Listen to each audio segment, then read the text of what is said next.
And here I am once again, bringing another ice guy for your happiness. So let's go. Leave your comment and your like down below to help us with the engagement of the channel. And that is it. Let's begin this video right away. The story begins inside a luxurious hall of the Imperial Palace. Wine, the 16-year-old prince of the kingdom of Natra, is present. At his side stands Ninum, his loyal counselor and personal protector, and she is a young woman with white hair. In front of them, 4 important officials of the kingdom take part in a meeting, and during the conversation they deliver the information brought by the Imperial ambassador, and the emperor had passed away. These officials warn that such news could generate disputes among the kingdoms, since all of them would try to seize the vacant imperial throne. However, Wine does not show any concern about those external conflicts, and he even states with confidence that he prefers the attention to be directed toward the internal matters of his own kingdom. The officials are impressed by the wise stance of the king, firmly believing that he would be able to lead Natra into prosperity. But as soon as the hall is emptied, his true personality comes out,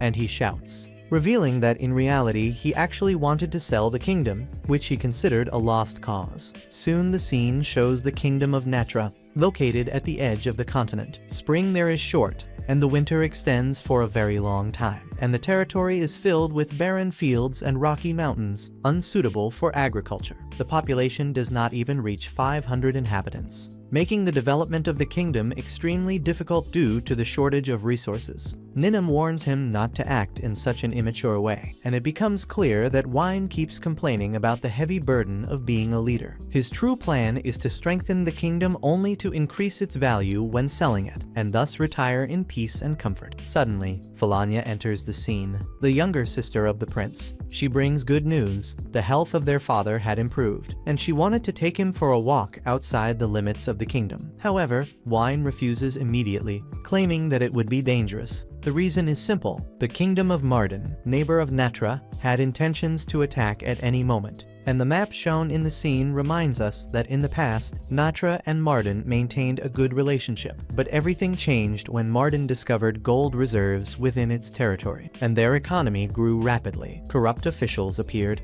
and they began invading weaker kingdoms to steal resources, including Natra. Wine comments that at the moment his kingdom does not have the means to hire imperial warriors, who are the most powerful in the entire continent. He only counts on regular soldiers for now. Falanya, on the other hand, argues that the army has an extremely high morale, and that the soldiers swore to fight to the death under his banner. Even so, Wine does not get very motivated, since he only thinks about the high expenses that a war would bring, and he avoids at all cost touching the royal treasury. At that moment, Falanya holds his hand and wishes that her brother may succeed in the battle, and this makes him rethink. And in the end, he decides to face the kingdom of Marden. What he does not tell anyone is that his goal was simple: to attack quickly and then seal peace in order to reduce the military costs. The scene changes to the battlefield, a dry desert surrounded by rocky hills. Wine, mounted on his horse, observes the enemies, who are 7,000 soldiers against 6,000 from Natra. He positions himself before his army, which was very nervous for it was their very first battle, and he gives a very short speech, but capable of raising the morale of everyone. Meanwhile, the generals of Marden also motivate their troops, who appear to be much more prepared. The war begins, and Wine follows his strategy, defending before attacking. And as predicted, the enemy advances through the center. To his surprise, the troops of Natra not only resist, but they begin to push Marden back. This makes the captains of Marden alert their generals that they were losing ground. They had not expected the troops of Natra to be so efficient, and the army of Marden fought as if it was some childish schoolyard brawl. The general of Natra rushes to inform Wine that the advance had been successful, thanks to the training given earlier by the Imperial warriors, who possess much superior techniques. Wine had not imagined that this improvised decision would bring such good results. But soon the breath of the troops begins to diminish. Despite the refined technique, they did not have the psychological preparation to face the chaos of an intense war, allowing Marden to recover the ground. The general of Natra suggests that Wine should retreat, and he agrees. However, the enemy discovers it, and the general of Marden sees the perfect opportunity to eliminate the prince. They advance personally to pursue him, but Wine had already foreseen this. and he had prepared an ambush with archers led by Ninum. The unexpected presence of the troops makes the general of Marden panic and get wounded, and with his army in complete disorder, he sees Ninum advancing to finish off the remnants of the current forces. She offers him the chance to surrender, but he refuses and ends up being executed without mercy or pity, and with that, the battle comes to an end. On the following day, Wine and Ninum gather together with the generals and royal officials. The officials ask what would be the next step, but Wine says that he finds all of that too troublesome, because his troops were completely exhausted after the war. Even so, afraid of being seen as a weak leader, he carelessly decides to take the gold mine of the Kingdom of Marden. He even expected the officials to reject his decision, but to his surprise, everyone supported it and even praised him, saying that it was a brilliant idea. And most incredible of all, the soldiers of the Kingdom of Natra managed to seize the gold mine easily, guaranteeing many advantages.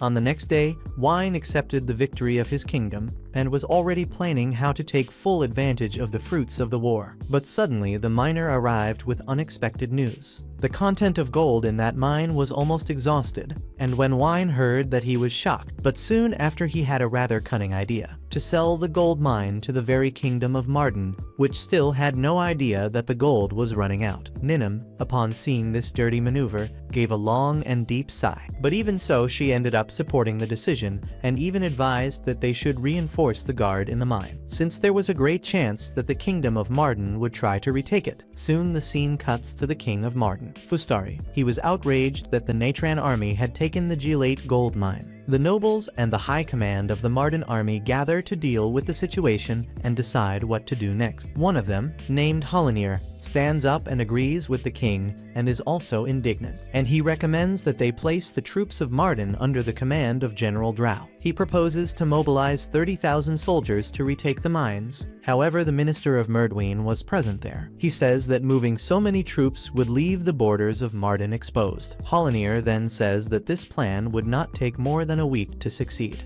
Meanwhile, in the Kingdom of Natra, they had only 5,000 soldiers and faith in God to try to help them. And before such numerical disadvantage, Wine creates a plan focused on resisting the assaults of the enemy troops. In his view, maintaining so many soldiers for too long would be complicated for Marden, since it demanded many resources and much money to sustain the army. If Natra could endure firmly for about a month, there were good chances that Marden would seek a peace agreement exactly as he expected. Shortly after, the confrontation for the possession of the mine begins, but surprisingly, the advantage ends up being with Natra. The general of Marden, Drawwood, is astonished at the situation on the battlefield, because Wine used brilliantly the rocky terrain and the nearby hills, turning that into a true bastion for his army. Since the only route of advance for Marden was a narrow and steep path, they could not attack with a large contingent, being forced to advance in small groups. The same strategy that the Spartans used in that movie of the 300,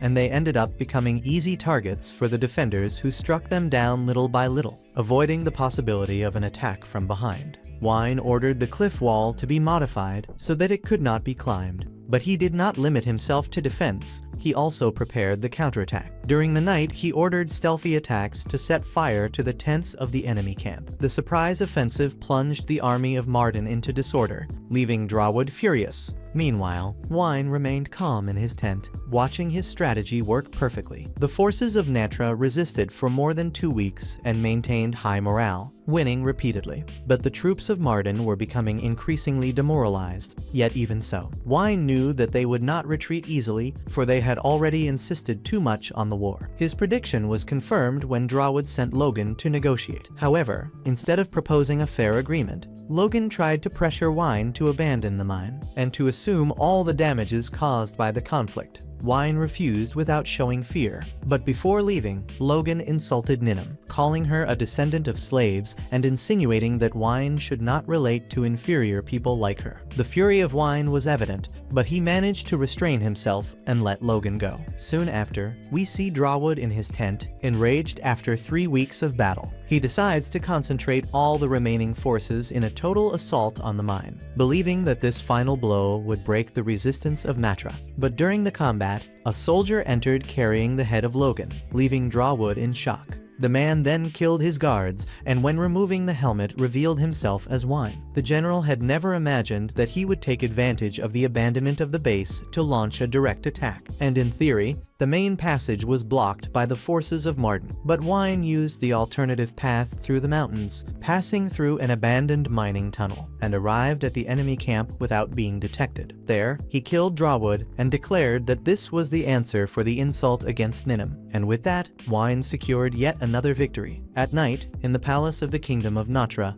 there was a great celebration to commemorate the conquest. All the officials and generals praised the strategies of Wine, and shortly after, Ninum called him to talk in private and revealed a new piece of news. The capital of the kingdom of Marden had been taken by another kingdom, and their king was dead. Wine lowered his head upon hearing this news, since once again he had failed to profit from selling the gold mines to the kingdom of Marden. However, Loelmina brought encouraging news. She said that the miner had discovered a new gold vein in the mine, capable of compensating for all the losses caused by the war. Meanwhile, Arphys, ambassador of the Empire, was analyzing the documents about Wine. She was surprised to discover that he had studied at the Imperial Military Academy and always achieved the highest grades. Even so, the Empire erased every record of that, almost as if it wanted to hide the fact that a prince of a small kingdom had surpassed an imperial noble. The scene then advances, and we see Wine dreaming about his days at the academy, and he and Ninum were dining together with their old colleagues. And the first to be introduced is Loelmina, a blonde girl, noisy and full of reckless ideas who always got into trouble. She had, for example, already disrupted a band of illegal merchants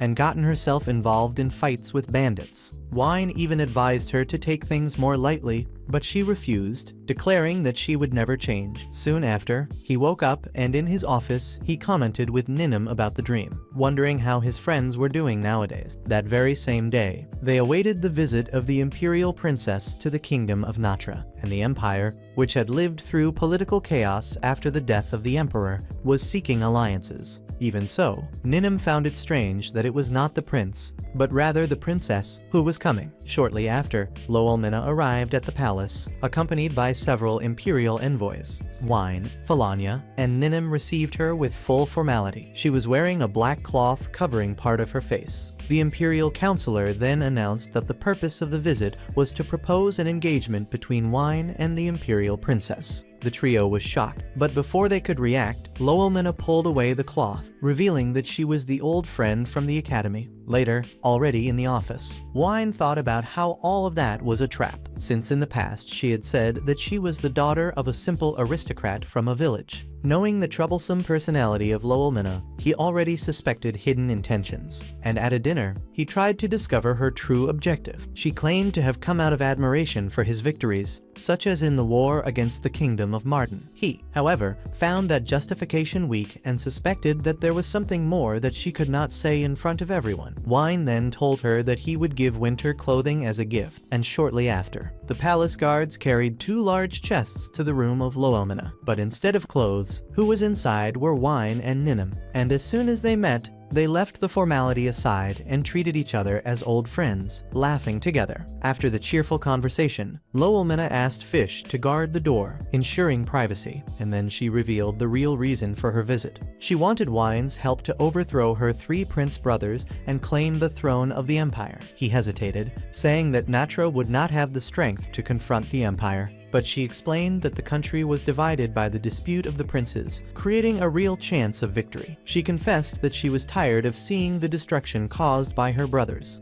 and had decided to enter the dispute, even though no one considered her worthy. For this reason, she sought external support, and Wine and Ninum were for her the ideal allies. Jokingly, she said that it would be an interesting plan. Although she found the idea somewhat curious, Wine could not get involved, since placing Natra against the Empire would be far too risky. After that, Nanaki, Falania's bodyguard, sought out Wine and Ninum to say that there was something very strange about the behavior of the princess. Ninum went to talk to her and discovered that Falania was worried and feeling lonely, especially now that her brother might get married. Ninum reassured her, saying that Wine would always love her and that this would never change. And Falania asked Nini what she thought about the engagement, commenting that she hoped one day she would marry Wine. But Nini admitted that, being from a clan of slaves, She did not see herself beside a prince as his wife and was happy just to remain at his side. Changing the subject, Nini spoke about the princess's drop in academic performance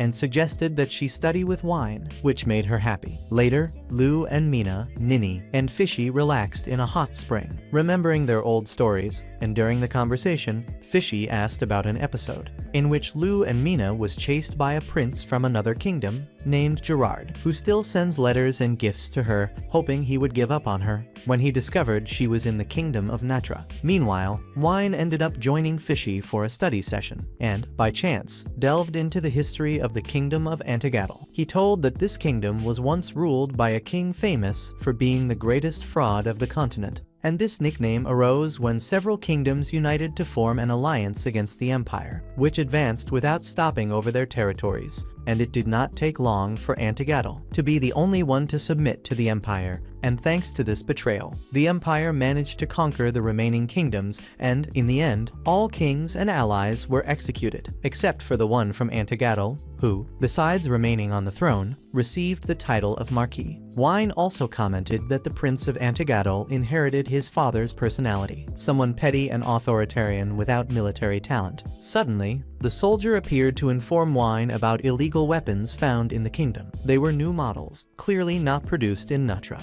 which made Wine suspect involvement with Lowellmina's plans. At the same time, she seemed lost in her memories and her academy days. And at that time, Lowellmina believed that Wine could solve any situation, even without knowing she was an Imperial princess. She always wanted to accomplish great deeds, but her family did not allow it just because she was a woman, something that already irritated her deeply. It was then that Wine suggested she confront this prejudice, breaking traditions and ingrained ideas, to change the way her family and society saw her. Lowellmina smiled at the advice and asked him to help her if she decided to face that battle in the future. He ended up accepting, but in that somewhat reluctant way. And the next morning, the sunlight illuminated Lowellmina, who was still asleep, and Visha woke up with the news that Wine had invited her for tea. Lowellmina found it a bit strange, for she already knew he was not the type to invite someone for a chat. But even so, she ended up accepting the invitation, imagining he wanted to discover something. During the tea, Lowellmina commented that she would return to the Empire, after failing to convince Wine to help her compete for the throne. He, however, did not believe it, suspecting other objectives. He knew that the rivalry among the three Imperial princes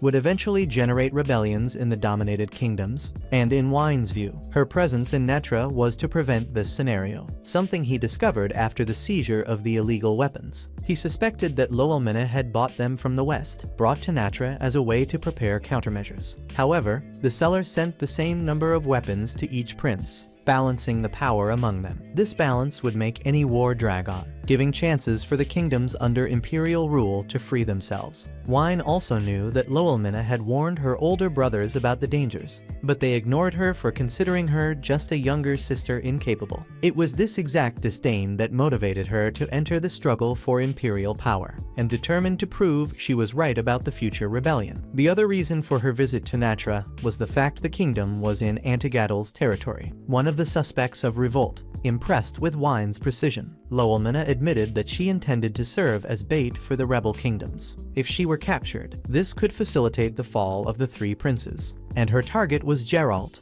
the Prince of Antigadal, who was interested in her. If he knew about her engagement with Wine, he would certainly attack Natra, forcing him to fight. However, Wine had already anticipated and sent a letter to Antigadal, informing about the Imperial princess's visit. The goal was to prevent Natra from being dragged into a direct war, and he made clear that she would have to deal with the situation alone. Even so, Lowellmina confidently stated that Antigadal would probably attack Natra, and then Nini entered, distressed, saying that Geralt had just arrived at the palace. Wine went with Nini to receive him, and Geralt came to take Lowellmina. Probably after reading the letter, and impatient, decided to come personally. He asked to see her, but Wine invited him to rest and promised a banquet for them. Arrogant as always, Geralt ended up accepting, and his attitude greatly irritated Wine. And while Nini was bothered by the visitor's lack of respect, Wine asked her to calm down, making her sit on his lap. Knowing that Lowellmina wanted to create a conflict between Natra and Antigadel, Wine decided he would try to unite Lowellmina with Geralt, even marrying them if necessary, so she could influence the prince against his own father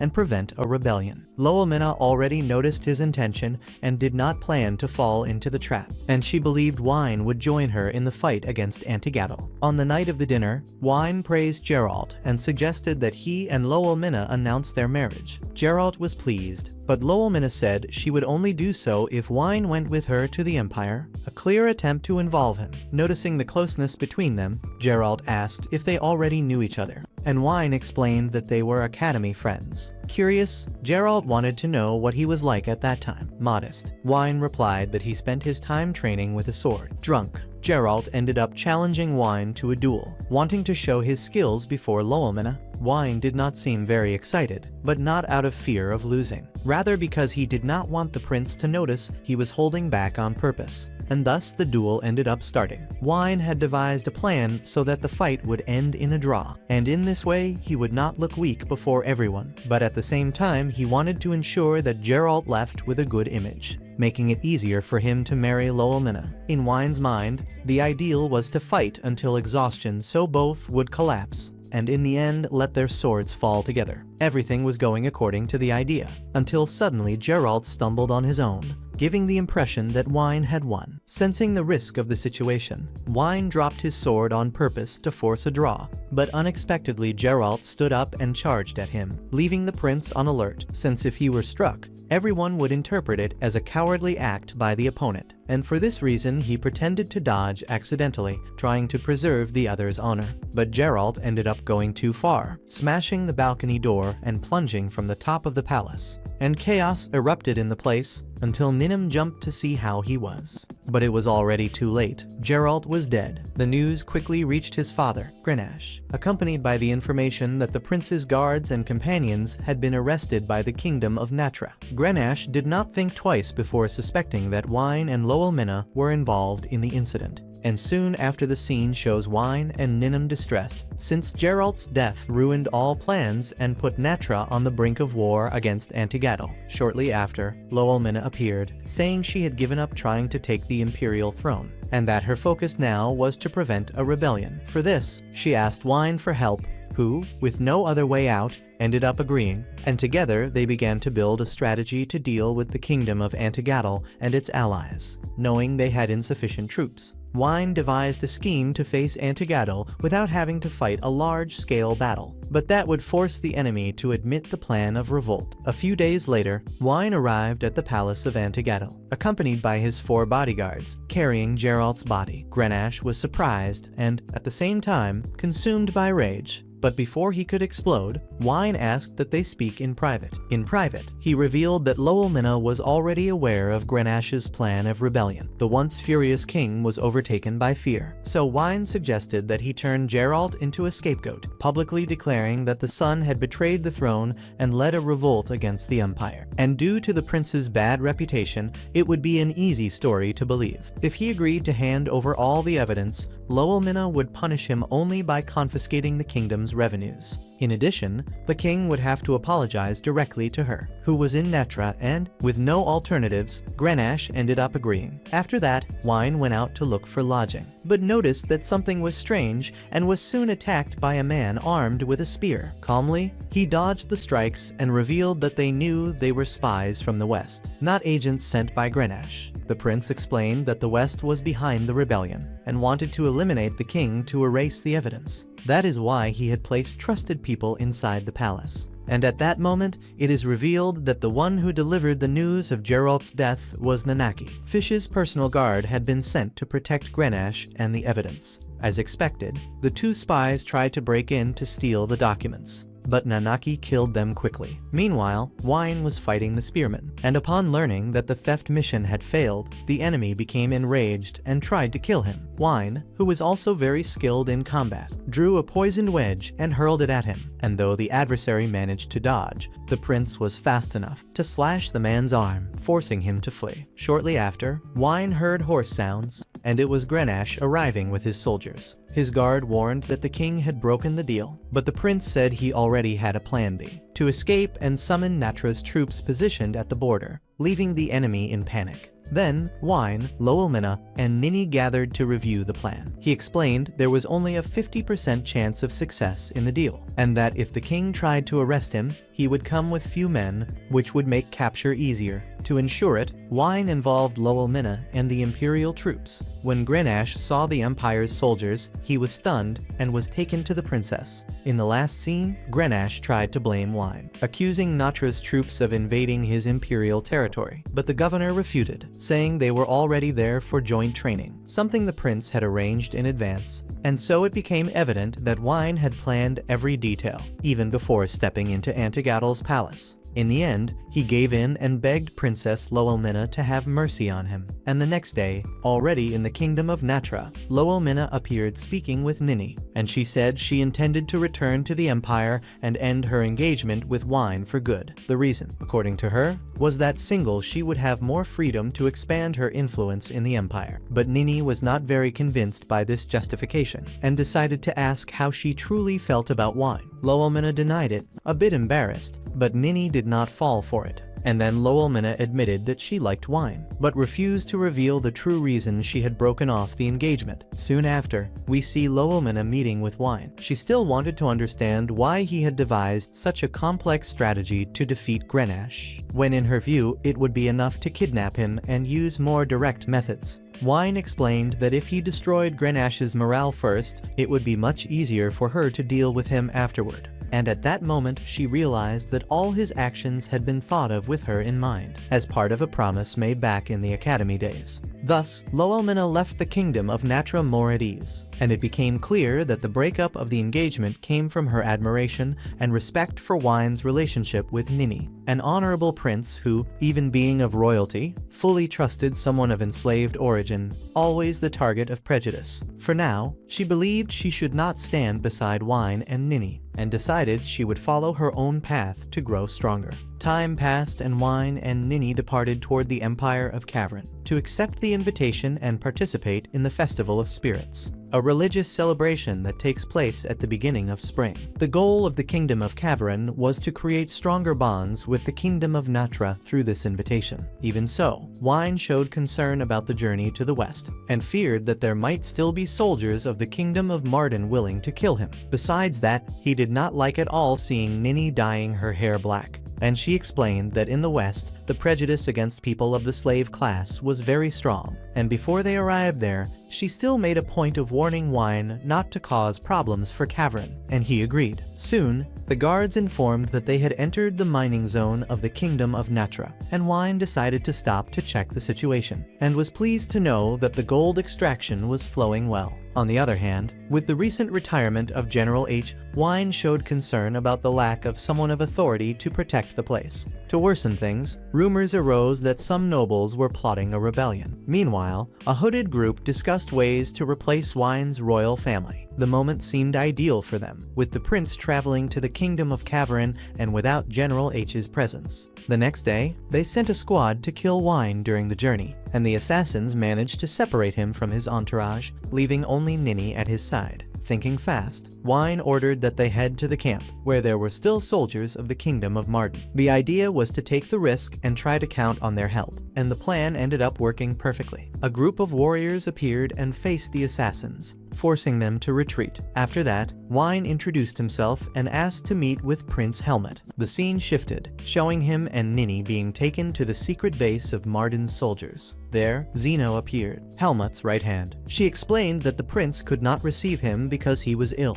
and also revealed that his face had been burned by Cavern Empire troops during the invasion of the capital, fueling even more hatred of Marden's soldiers against Cavern. When Wine mentioned that he was heading to the Kingdom of Cavern, Zeno reacted with hostility, threatening to kill him for believing that Natra was allied with them. It was then that Wine proposed she accompany him, since he suspected that the group of assassins was linked to Cavern. If he was right, he could negotiate an alliance with Marden's soldiers. And he also mentioned that in Cavern, there would be a gathering of influential figures, including the sacred elite group, and it was a good chance for Zeno to ask for support for her cause. and she ended up accepting. When they arrived in the kingdom of Cavern, Wine sent Nini and Zeno to gather information, while he and his guards went to see King Ordolis. On the way, he crossed paths with a general who insulted him, calling him trash, but Wine ignored the provocation. He did, however, notice the man's subordinates, spotting wounds on the arm in the same place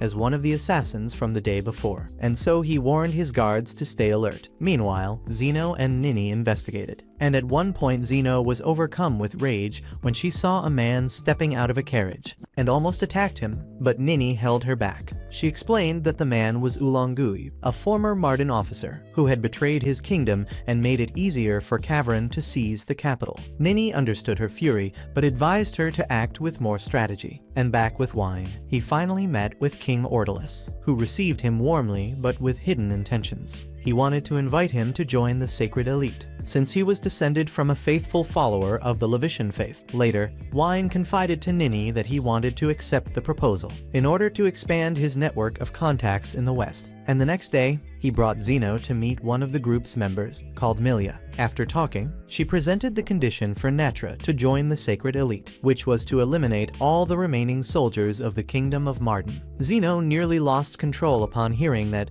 but Wine said he would analyze the proposal. Meanwhile, Nini spied on a conversation between a Cavern general, Walanui. By using her full lip-reading ability, she discovered they were planning a rebellion in the kingdom of Natra. The scene cut to show a Western spy, the same one who attacked Wine. He was meeting with called Milia, and both seemed eager for his response. And the next day, Falania was having a lesson with her teacher about King Ordolis, and the teacher revealed that Ordolis was part of the sacred elites, the highest group of authority within the Levitian faith. The problem was that in the kingdom of Cavern, only people of the royal family assumed leadership positions, regardless of whether they had the ability to command or not. In addition, Cavern had enormous prejudice against poor people and slaves, to the point that its leaders kept the tradition of killing slaves in rituals. And upon hearing this, she was horrified by what she had just learned. Later that night, Wine gathered with Nini and his guards, and Nini reported that two generals of the kingdom of Cavern,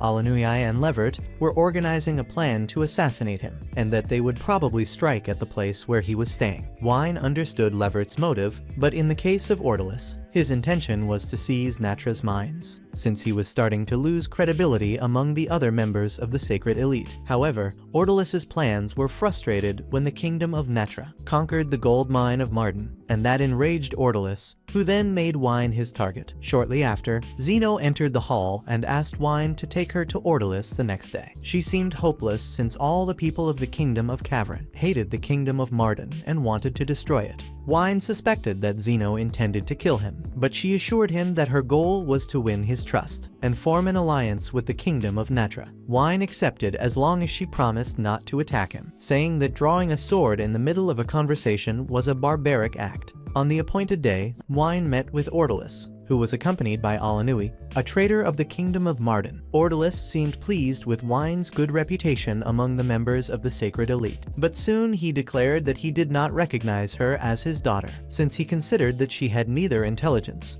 nor abilities worthy of his lineage. Wine kept a false smile, but inside he felt disgust at that arrogant stance, and the worst came right after. Ordolis asked him to send slaves like Nini to be sacrificed in the bloody tradition of his kingdom. Without replying immediately, Wine listened in silence, but soon exploded, kicking Ordolis in the face and killing the guard who entered the room. His bodyguards locked the place to prevent any interruption, so Wine mocked his own phrase about not using swords in discussions, but justified it by saying that Ordolis had insulted and threatened the lives of people like Nini. Without hesitation, he drove the blade into Ordolis's chest, killing him on the spot. And afterward, he gave Zeno the chance to eliminate Alanuia, who was panicked and begging for mercy, and she showed no pity, killing him right there. Right after that, Wine set fire to the building where they were and fled the kingdom of Cavern. Some time later, the whole group was riding on horseback, and Nini was furious with their impossible decision, since killing a member of the sacred elite and king of the kingdom of Cavern meant war against Natra and its allies. But Wine did not reveal that the real reason was to protect her honor, and soon after, Wine revealed that his plan was to face Cavern and its allies, intending to draw in the remaining forces of the kingdom of Marden to form an alliance. Even so, he complained that everything was too much work, leaving Nini even more irritated. She pressed him to reveal the true reason for killing Ordalis, but was interrupted by a guard, bringing the news that proof of Alanuya's treason had been delivered. Meanwhile, the kingdom of Cavern was plunged into chaos, with civilians setting fire to officials' houses and rumors spreading that General Levert had killed King Ordalis in order to seize his power. But in reality, the evidence against Alanuya and Levert had been sent by Wine's men to Kaldmilia, a member of the sacred elite who decided to support his actions, and ordered the destruction of the houses in the kingdom. She also warned that Natra's rebel troops were waiting to ambush Wine at the border, and he suggested crossing through the mountains, but was told that landslides were blocking the route. With no options, he began thinking quickly and ordered his men to move. At the same time, Levert was marching behind him, receiving information that Wine's group might pass along the main road. He found it very strange that they had not used the mountain path, but discovered the landslide and ordered to follow the road, even with warnings that it could be a trap. Levert ended up ignoring them. Shortly after, his troops came upon a group of soldiers without a banner, and Levert believed they were Natra's rebels trying to kill Wine. But a cavalry appeared from behind and attacked them, spreading panic. They ended up running toward the rebels, starting a brutal battle. It was all part of Wine's plan, who was hiding among the mountain road debris, and had sent Zeno to call the rest of Mardin's army to attack from the rear. But there was more. General Hager appeared with Natra's troops, and his supposed retirement had been nothing but a rumor created by Wine to lure out the rebellious aristocrats. In the end, Wine defeated both the rebel forces and Levert's troops at once, and back in Natra, Wine and Nini received the Prince of Mardin as a guest. But when he removed his helmet, he revealed himself to be Zeno, and his true name was Zenobia, eldest daughter of the former king of Mardin and only survivor of Cavern's invasion. She told them she had managed to reclaim Mardin's capital thanks to the deaths of Ordalis and General Levert, and now her goal was to swear loyalty to Wine and ask for protection from the kingdom of Natra. When Wine heard that, he was shocked and already imagined the headache it would be to administer another kingdom besides Natra. But then Zeno won him over by saying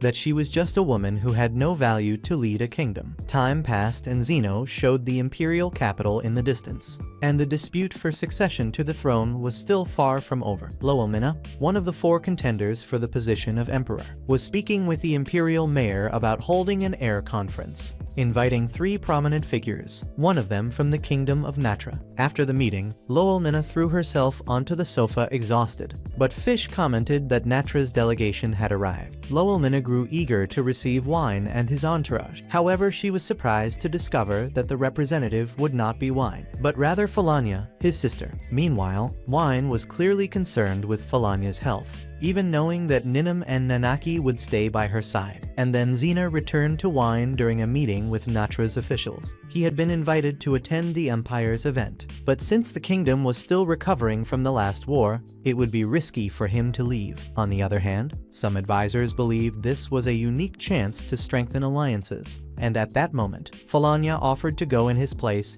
and accept the Imperial invitation. Everyone was surprised, but no one had the courage to oppose the princess's decision. The next day, Falania and Ninum went on with the banquet, and along the way, Ninum explained the role of Loelmina in the struggle for the throne. After suppressing a major rebellion in the Empire, Loelmina gained enough support to become Empress, but she refused the position because she lacked military power by her side. That is why she ended up creating the Patriot faction, formed by influential people who cared about the Empire's future. She herself presented as someone working with sincerity, without seeking a seat of power, and upon arriving at the banquet, Falania drew attention with her elegant and imposing posture, receiving a warm welcome from Lo, who soon introduced the 3 elder brothers, Demetrio, Bartolosh, and Manfred. Falania already knew from Wine's guidance about each of the men, and Manfred used beautiful words to gain political support, especially from provinces deceived by his promises. Bartolosh held military strength and support, while Demetrio, the firstborn, was seen as the most naive and incompetent of the emperor's sons, having support only for being the eldest child. Demetrio belittled Falania, insinuating that Natra had sent a child to such an important event, but Loelmina intervened, saying that the kingdom was still rebuilding and that Wine was busy managing the country. Meanwhile, Bartolosh and Manfred competed to speak with Falanya, seeking to secure Natra's support. Ninum, realizing the situation, guided Falanya to withdraw, using Lowelmina as an excuse. Later, Ninum praised Falanya's effort, but she still showed fear of having made a mistake that might displease Wine. Ninum stepped aside, leaving Nanaki to care for her, and went to meet Lo, who again asked for Natra's support in the throne dispute, but Ninum refused, reinforcing that Wine had declared neutrality, and the two argued about it. The scene shifted to show the 4 candidates for the throne gathered for the start of the Imperial conference. And the next morning, Falanya strolled through the city with the capital's mayor, reaching the popular assembly building, where representatives of the empire's regions discussed and even quarreled over important policies, and she showed interest in learning more about it. Meanwhile, Demetrio remained irritated for not being respected as the firstborn, and still felt insulted by the sending of a child in Natra's name. And then he had a sly idea to take revenge on Wine. Finding Falanya together with Lowelmina, he openly declared that he wanted to marry her, leaving everyone astonished, including Falanya, who began to tremble. He claimed that marriage would strengthen the bond between Natra and the Empire, but she and Ninum realized there were ulterior motives. Falanya replied that she needed time to think, but Demetrio pressed for an immediate answer. Lowelmina warned him not to force it, but he ignored her, insisting that marriage would bring benefit to both sides, though it was clear he had other interests. And with firmness, Falanya thanked him but explained that royal marriages were political decisions and she could not decide alone. Furious at the refusal, Demetrio threatened to destroy Natra if he became emperor, and at that moment Wine appeared, not fully understanding the situation, only interrupting the conversation. Soon after, Ninum quickly explained what was happening, and then Demetrio asked Wine to decide on the marriage. And to everyone's surprise, Wine said he accepted, but immediately redirected the discussion to his own engagement with Lowelmina, catching Demetrio off guard. The plan to harm Natra ended up turning into an advantage for Wine, with Lowelmina helping to uphold the conversation about the engagement.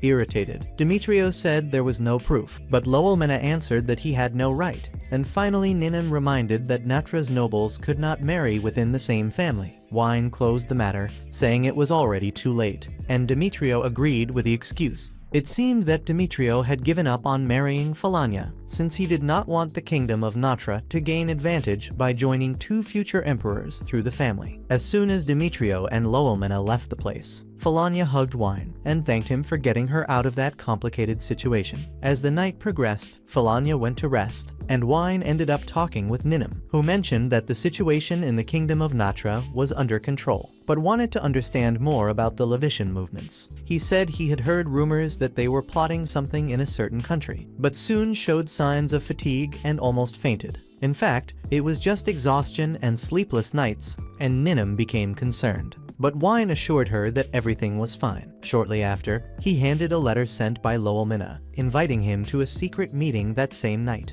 The scene then shows Wine heading to the agreed meeting point to meet Lowelmina, who wanted advice on her strategy to seize the Imperial throne, since the conference held earlier had failed and produced few results. But Wine presented a solution, saying she was on the right track, as the people held great regard for her. Lowelmina decided to end the conversation, but made it clear that she would still involve Wine and Ninum in her contest. And the next day, Prince Manfred received a report, saying that Wine had arrived, and that the following day he would have a meeting with Demetrio. Manfred praised Wine's skills, but soon ordered Demetrio to take his life. The reason was simple. He feared that if Wine assumed the role of emperor, he would become a significant threat. On the appointed day, Wine went to Demetrio's residence, accompanied by Ninum, and visibly weary, he asked about Falanya, and Ninum explained that she was participating in the activities of the People's Assembly, and being accepted by the people, able to give her opinion. Received by Demetrio,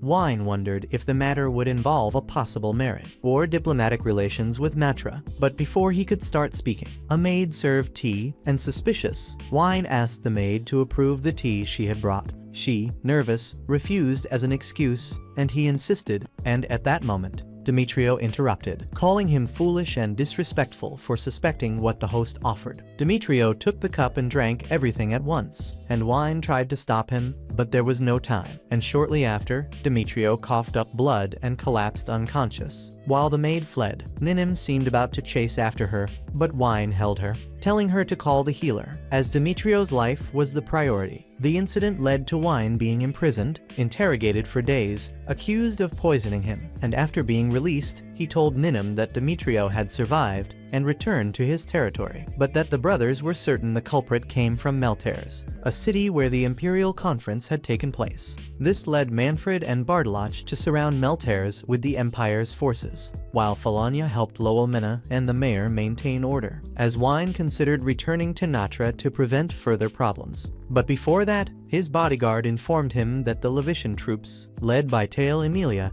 were approaching to relieve Melteres from Imperial pressure, and upon hearing this, Wine became irritated as it would complicate his departure. Ninum warned that if a war began, it would be impossible for the city defenders to lead alone, and exhausted and overburdened, Wine fainted, being cared for by Falania and Ninum. Falania, worried, decided to go to the People's Assembly to vote and try to ease tensions. Upon arrival, she saw that the situation was divided, some wanting to join the Levitian army, while others preferred the Empire. Moving to the center, she gave a speech encouraging people to unite for the good of Melteres, trusting that the city's merchants would know how to choose the best, and everyone stopped to listen. Even those who were arguing were impressed, and meanwhile, Wine regained consciousness, and was embraced by Ninum, who cried, asking him not to overexert himself. Soon, Falania returned, receiving praise for her stance at the assembly, and Wine was surprised by her maturity and asked her to continue encouraging the population. She then led 30,000 residents to request help from the Levitian troops, and on the other side, Caldmelia was surprised by the request, as it did not have resources to accommodate so many people, but Wine appeared offering support. The scene then showed Caldmelia and King Gruel leading the Levitian army, while the residents evacuated. As the representative of Melteres, Wine expressed his gratitude and inquired about future plans,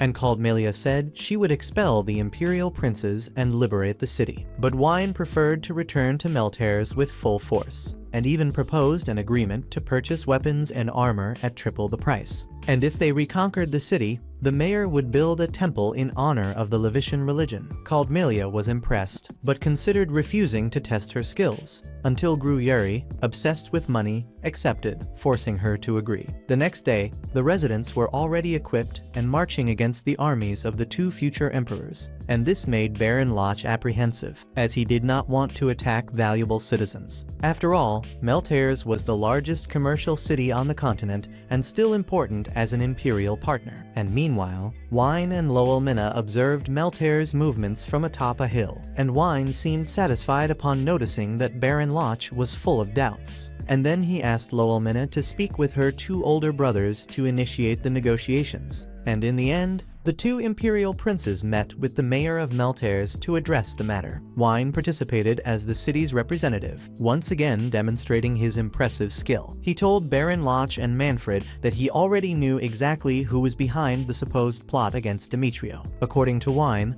only one person would have the ability to deceive the prince's personal guards and breach the city's heavy security, and that was Demetrio himself. And Baron Lach did not accept the accusation without question and wanted to know why he would do such a thing. Wine explained that Demetrio's plan was to pit Melteres against the Imperial troops commanded by Baron Lach and Manfred, and after both were weakened by the confrontation, he would send his own soldiers to eliminate them and thus secure the throne for himself. Upon hearing this, Baron Lach and Manfred realized that Wine was shifting all responsibility onto Demetrio, leaving them with no justification to attack the city, and worse, there was nothing they could say to counter it. The mayor reinforced that he bore no resentment for the siege conducted by Baron Lach and Manfred, and that Melteres would even compensate for what happened with Demetrio. However, the real culprit, Manfred, knew there was no way to refuse Wine's narrative, as this would also remove Demetrio from the competition for the imperial throne.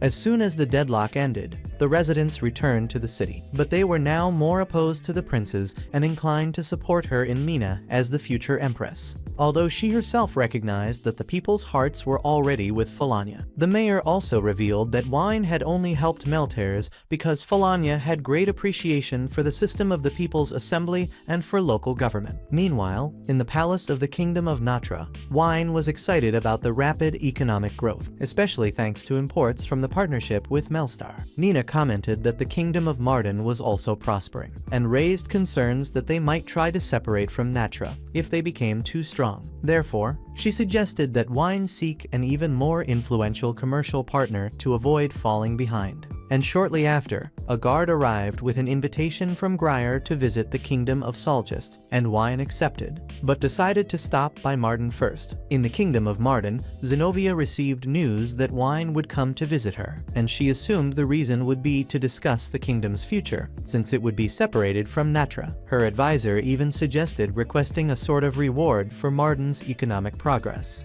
and that if this reward involved her marrying wine, it would greatly strengthen the bond between the two kingdoms. It did not take long for Wine and Nina to realize this, and during the conversation, Zenobia asked about marriage. But Wine said he wanted to remain single, since his objective with the visit was only to confirm whether cooperation between the two kingdoms would continue. Zenobia received him warmly, but Wine became distracted upon seeing her in revealing attire, and during dinner, she mentioned the protest from the kingdom of Delunio against her export products, as they were conservative and did not like foreign goods entering their territory. Wine asked her not to worry, as it was only a formal protest. However, he expected her to bring up the topic of marriage, and since she did not, he complained to Nina, believing that the next day she would propose while they were walking through the city. The following day, Zenobia appeared wearing the same military uniform as the first time Wine met her, assuming the posture of Zeno, the military commander, and not the ruler, and she led them to explore the city. Along the way, she showed a new bronze statue symbolizing peace and prosperity for the people of Marden. Wine tried to provoke, implying that the kingdom could free itself from Natra, but she responded firmly that it would continue prospering, even as part of it, and this reassured Wine about Marden's loyalty. While resting in the park, Zenobia asked why Wine kept a certain distance from the people. His answer made clear the weight of his role as a ruler, which made Zenobia give up on the idea of marrying him,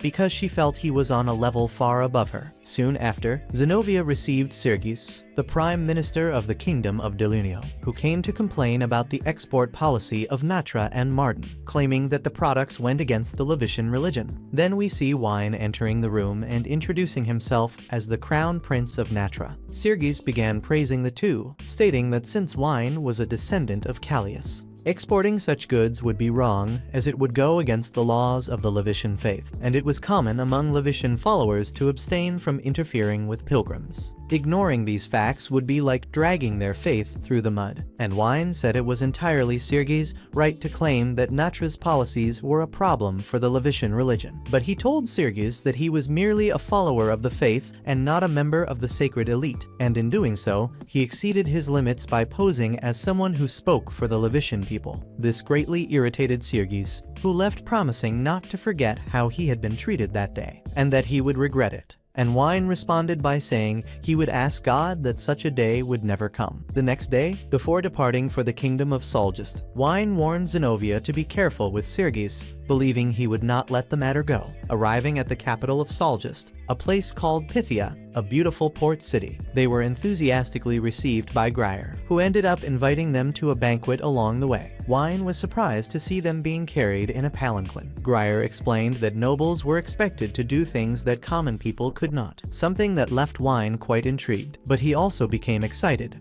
imagining that the visit would be about a commercial partnership, something that could deter provocations from Delunio. Upon entering the hall, Wine was surprised by the presence of Tuchula, the daughter of King Grier, who was very eager to meet him. Tuchula even offered to describe in detail all the dishes that would be served, and she began presenting the first dish. This dish was made with white fish and a fine herb salad, and the fish came directly from Soljist's coastal waters. However, it was delicate and a challenge to keep fresh, but its flavor could not be surpassed when it was fresh. The dish arrived, and Wine underestimated it, thinking it was good but appeared very ordinary. As soon as he tasted it, he was extremely delighted with the flavor, and enthusiastically, he wondered how a simple fish fillet could taste so good. The second dish arrived at the table, consisting of a savory cream filling, seafood, eggs, and other delicacies. It was truly fancy, enough to make anyone's mouth water, and he was once again quite impressed, thinking about how this banquet was as much for the eyes as it was for the palate.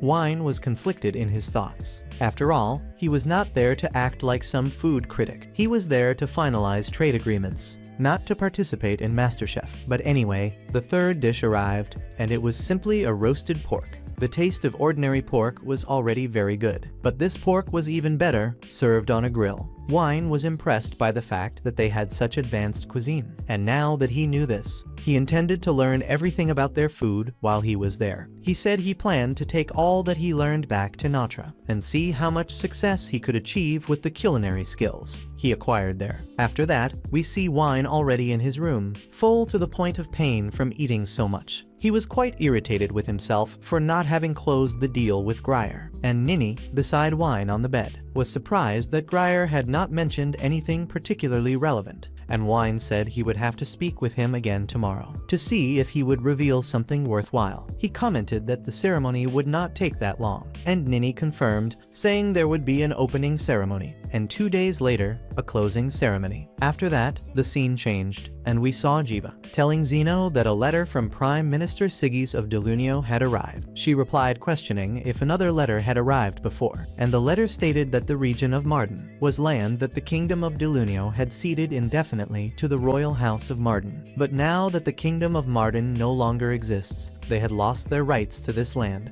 Therefore, such lands would immediately return to the Kingdom of Delunio, a completely unreasonable matter. But Zeno said that initially they wanted to claim the lands, but out of respect for Delunio, they agreed to a lifelong loan, and that letter was absurd, and Zeno asked Jiva to return the letter, saying that the answer was no. Jiva argued with her, saying that this could sound very offensive, and they might end up threatening Marden with an attack. And Zeno replied that if that happened, they would mobilize Marden's forces if necessary. And of course, she was feeling confident, since the Kingdom of Natra would certainly support her in a war. But anyway, she intended to avoid an open war as much as possible, because she doubted they wanted that either. The next day, Wine still tried to meet Grier to discuss the partnership, but the king spent the entire day avoiding the topic. This was very suspicious. Indeed, later that night, Wine told Ninum, who admitted she also found Grier's behavior very suspicious. He even imagined that Grier wanted to kill him, since he saw no other reason for being summoned to the kingdom of Soljist, as the only thing he could imagine was to handle business.